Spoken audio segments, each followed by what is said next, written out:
नमस्कार दोस्तों, नीटंका में आप सभी का स्वागत है।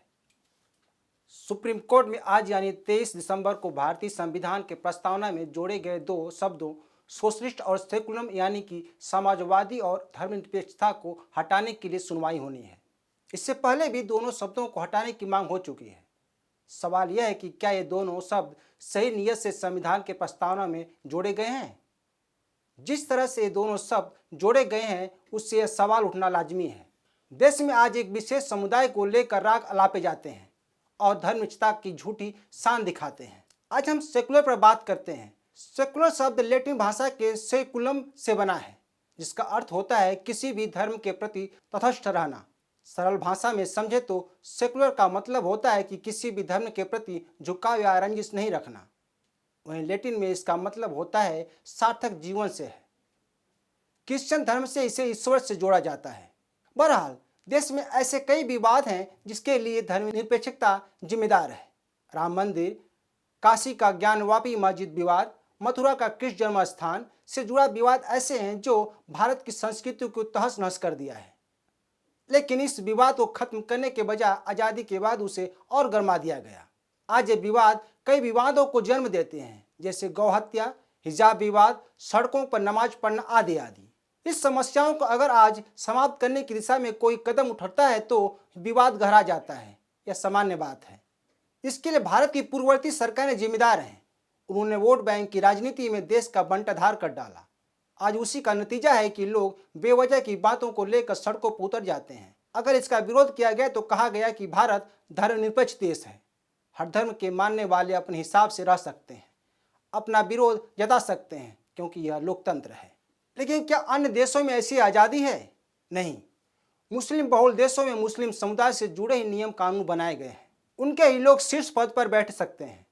दूसरे धर्म के लोगों के लिए ऐसा कानून ही नहीं बना है। इसी वजह से वहाँ कोई विवाद नहीं होता है। मुस्लिम देशों में अक्सर देखा जाता है कि इन नियमों का सख्ती से पालन किया जाता है। अगर कोई इसका उल्लंघन करता है तो उसके खिलाफ कड़ी कार्रवाई की जाती है। लेकिन भारत में ऐसा नहीं है। धर्मनिरपेक्षता यानी कि सेकुलर के नाम पर लोग अपनी मनमानी करते हैं। सवाल यह है कि क्या हम इससे सबक ले सकते हैं? तो चलिए बात करते हैं शुरुआत से। अगर आज़ादी के बाद जिस तरह से भारत का धर्म के आधार पर बंटवारा हुआ, दूसरा देश पाकिस्तान बना, उसी के आधार पर अगर भारत को भी हिंदू राष्ट्र घोषित किया जाता तो कई विवाद अपने आप खत्म हो जाते। लेकिन ऐसा नहीं किया गया।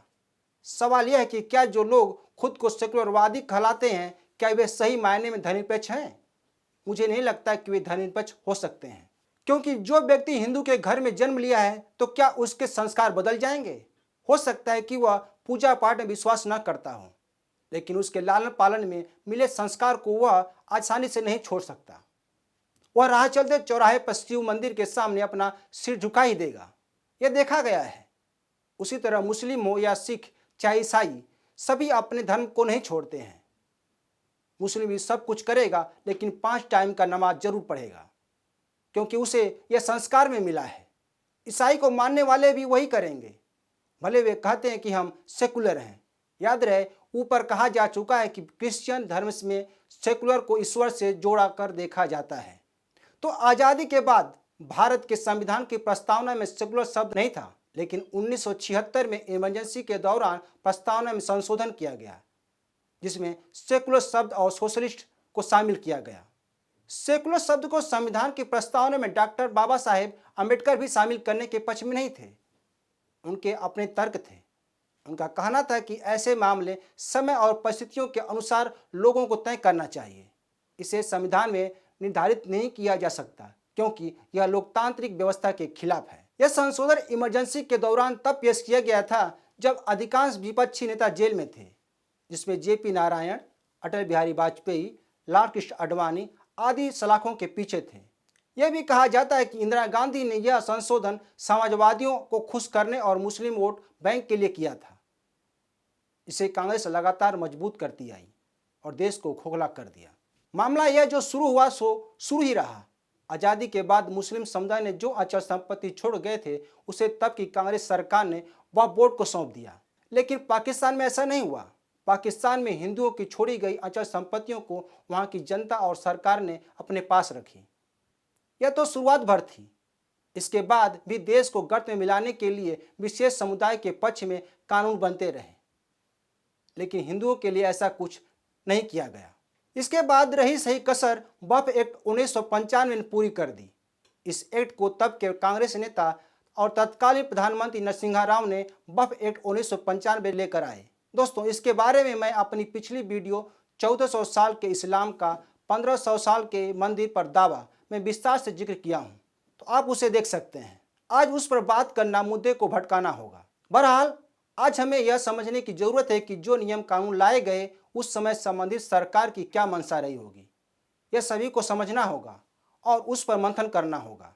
अब बात करते हैं प्लेस ऑफ वर्शिप एक्ट की, यानी पूजा स्थल कानून की। इसे कांग्रेस की सरकार ने लाया था। इस कानून को पेश करते समय कहा गया था कि देश में पूजा स्थलों के लिए हो रहे आंदोलनों और धरनों को रोकने के लिए यह जरूरी है, लेकिन आज भी उसकी लड़ाई कोर्ट तक पहुंच रही है। देश भर में 100 से ज्यादा ऐसे पूजा स्थल हैं जहां यह दावा किया जाता है कि वे मंदिर हैं।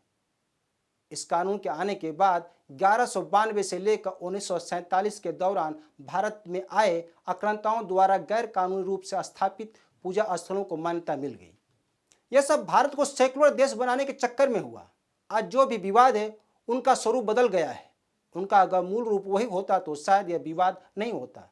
जिस तरह से राम मंदिर विवाद को सुलझा लिया गया, उसी तरह बाकी के भी विवादित पूजा स्थलों का उचित फैसला होता, लेकिन धर्मनिरपेक्षता के नाम पर देश की मिट्टी पलित कर दी गई।